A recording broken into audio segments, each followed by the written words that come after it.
people. Maayong adto.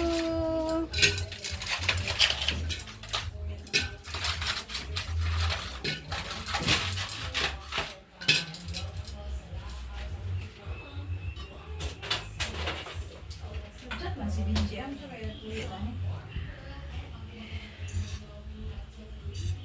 Tuyo ina je, ingon si mama, napa ko nimo extra nga kwarta. Love your neighbor. Love your enemy. So that's my today's reflection. So even though the neighbor is so noisy, it's still okay. It's actually Holy Tuesday today and supposed to be solemn. But I understand.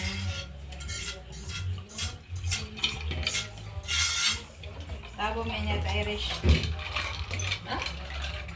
Mamuli mo sa kuan. Mamuli mo. Kitsa si, Pugon pati kay di pa kami. kitsa mo iris. Sa mamuli mo karon ladies. Kitsa si. Irish ba? Diba? May antarin. Aw. Dan mo siya naging. Sa lagi ba? Wala ka mo doon. Siguro yan, di ka gudtun. Karon dati kay naman na mama.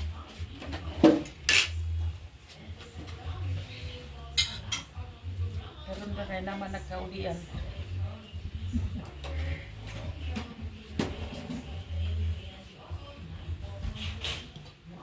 So my sister nagbuhat siya og pineapple juice. Pineapple juice.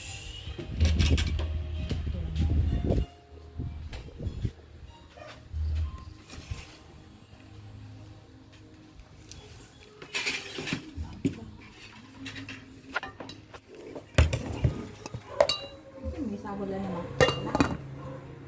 Panapit lang. Panakit. Nice daw.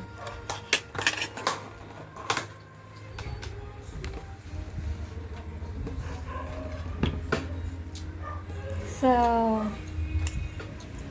we're having vegetables and fish. Uy. Sorry, lovely people. Permiti lang mahulog. Dara tayo pag kuha.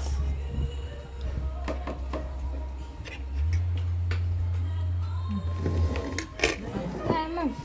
Ayos na.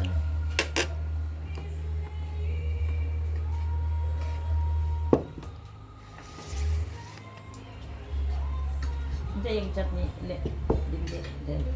Ha? Hindi yung chat. Kamusta man si Benji?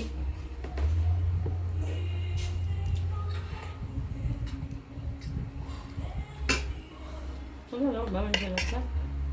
Basta na nag-preemper lang tinatuyo.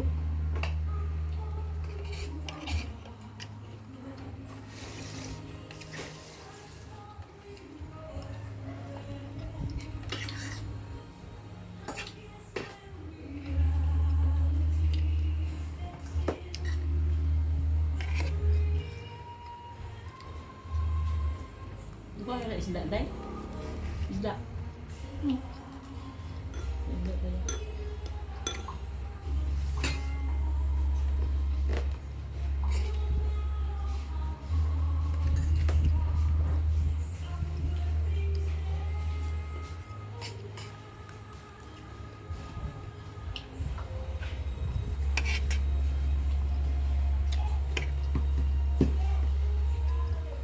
Dada nang chupin eh. Nakuha na yung mga itong daon na. Naritilya. Mapugod, ano mga ba man kami Dahil? naglagaan. Oo, kabalo. Wala na sa basket. Ang sa'yo na ginatanaw sa Holy Week, guys. Katanaw ba pag-apon mo sa The Bible? Nagulat ba ako sa The Choosing Season 5 pero the film pa man sila. Nice na siya na movie.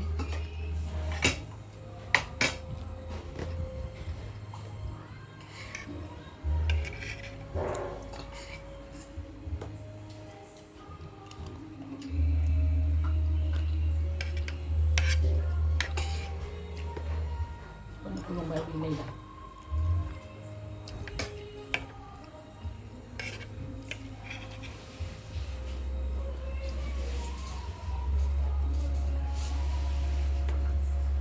Ano ginagawa ulit?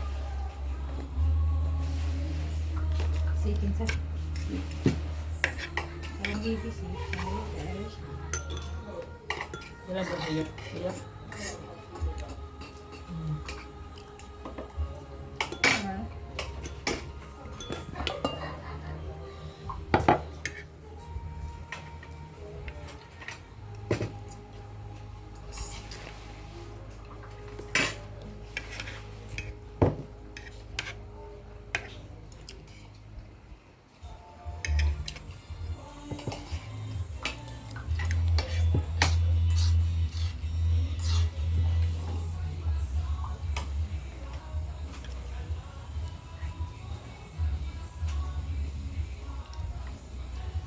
Doon ako dahil ang pipino.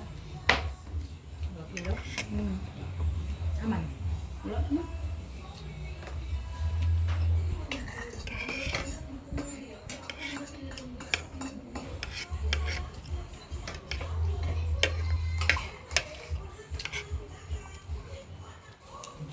Palit daw sila ng ring. Hmm? Tawag ang jewelry. Katubay lang yung ring kaya. Fancy na ba ito? Ah, Dahil ay pablisingan. Hindi na lang dahil sila anniversary. Magpablising sila sa anniversary. Ilubang na po yung sinsing. Nahilang na kami. Simple na sila. Guys, nauubos ba?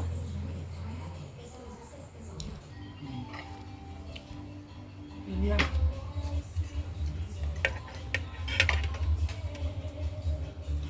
Kapit yang Lea. Kapit yang Lea pansi ada kontak. Ito din mo nga. Hindi si mama ko. Magpalit mo og sing-sing. Gini na niya. Inyo na na. Magpablitin mo sa inyo yung anniversary. Sana na napinsing inyo. Suot-suot.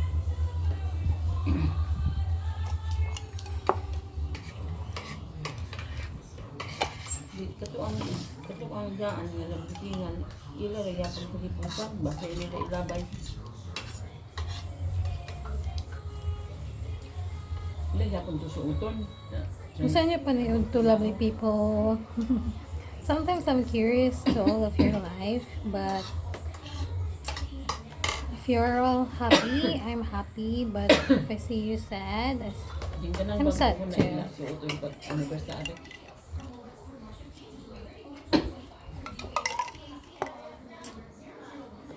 So later I will create space and read Bible again. See you later. Hi lovely people. So it's afternoon. I'm reading this Bible, but then I recall something. So naalang ko na hinumduman while gabasa ko sa Bible. When I was 5 years old, ni-graduate ko og kinder graduation. So naay verse nagipa-speech sa ako. Bible verse, John 3:16. For God so loved the world, He gave us His only begotten Son. Whoever believes in Him shall not perish, but may have an eternal life. So kana siya, since bata pa ko dili gid na ko na siya malimtan na verse. Sa na-recall lang nako na ang papa iya ko gipabasa sa Bible, but deep inside me wala ko nibasa kay gusto nako with my own willingness. And then at that time na feel nako ang Holy Spirit sa atong Jesus Christ, which is kabutang siya kong nahuna na naadjud ang Ginoo. Pero since bata pa ko, wala na ko gi-force na kong kagalingon na magbasa adto kay every time na image siya atong Jesus Christ, always siya galantaw. So meaning, para sa ako, naagid siya kanunay sa ato. So dapat lang magsalig ta, o magtuo ta, o magfollow ta sa iyang law. Kay tanan sa iyang mga gipangsulti, tinuod na siya. So, gihatag ang sa atong Ginoo si Jesus Christ. So, in Catholic, tulo na siya ka persona, isa na natanan, Amahan, Anak, ug Espiritu. So, ang ubang tao, makaingon sila na daghan atong Ginoo, pero it's one. It's one. 3 persona lang. Dapat musalig gid ta kanunay. So mao na akong ginadala since bata pa ko until now, maski daghan mga challenges, nagsalig gid ko sa Ginoo. Niagi pug ko accident na side sweep ko, na feel gid nako ang presence sa atong Ginoo na naa siya'y ipadala na angel. Kay adto na time nilagpot ko, pero feeling na ko na ay ni Arsa sa ako. So, nituogid ko sa atong Ginoo. And then, naapay isa ka verse. Luke 1:37, if I'm not mistaken. For God, nothing is impossible. So, kanan na verse, ako gyapon na siyang ibutang sa akong kasing-kasing na walay imposible sa atong Ginoong Hesus.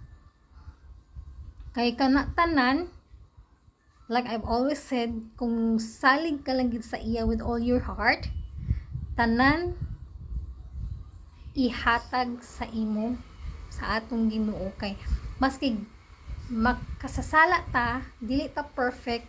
Like me, I'm not perfect. I'm a sinner. Pero lag ko sa Ginoo, ina feel gid niya na masig ani ko na usay nawalan kong paglaom, makahuna-huna kong mga dili mao, ma-feel gid na ko ang iyang presence. Maunang wala ko'y worry, kay dili dapat ta kailangan mag-worry. I know to all of us, sa akong parinti, sa akong mga some few friends, sa akong mga nakaila, pobriman or sapian na agid mga challenges. Pero let's just take that as a blessing, not a curse. Kay tanan, challenge lang na kung unsa ta ka strong ang atong faith sa atong Ginoo. So, be brave and trust the Lord with all your heart, lovely people. So, karon, mao to akong reflection na ni sangop sa kong nahuna na siguro dapat i-share sa inyo kung unsa akong nasa dughan na maski unsa may tabo sa atong kinabuhi, either good and bad, take it as a blessing. Sakit man paminahon usahay na mawala atong mga importanteng tao sa atong kinabuhi, pero diya man ta padulong. Kung nituo ka sa Ginoo, digto ka mapadulong sa iyang gingharian, na adidto ang unconditional love o kalinaw. So, dapat dili ta mawadan og hope. Salig lang kay Jesus Christ. Kay share man atong saligando sa tanan, wala na lain pa. Pero sa ako lang na personal experience, lovely people, kung mutuo mo sa ako or dili. Pero sa ako, mao na akong panlantaw sa kinabuhi. Although, naay mga Big Bang Theory or evolution, pero para sa ako, it doesn't make sense. Kay, kung buot ni mo hunonaon, murag kulang. I know di kanang gusto gid nila og facts, gusto nila makita. But for me, I feel it in my heart na tinuod si Jesus Christ na naa siya always sa ato. Kay bata pa lang ko, daghan nag mga problema na niabot sa akong kinabuhi until now. Di ba na ako'y medical condition sa brain, sa left side, na maski gusahay di na nako kaya, pero nisalig lang gid kay ko sa Ginoo, nakaya nako na dili ko mag-worry maski kapoy nakaayo kay kuan man kanang pag naa kay tumor labi na sa kanang ulo ibabaw sa imong utok na kailangan gid daw siya operahan, dili nimo masabtan usahay kung unsa naa sa usay itawa ko na lang o nisalig sa Ginoo kay dapat lagi dili ta mag problema kay naay rason ang tanan. Everything happens for a reason and let's trust God. Okay, lovely people, so I hope everyone have a holy Tuesday. Take care and stay healthy. May God bless us all. So that's all for today. So I'm just gonna continue this one.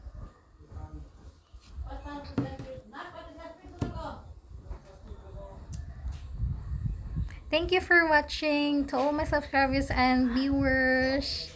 I truly appreciated it. So it makes me motivated to upload more videos. Have a Solemn Tuesday.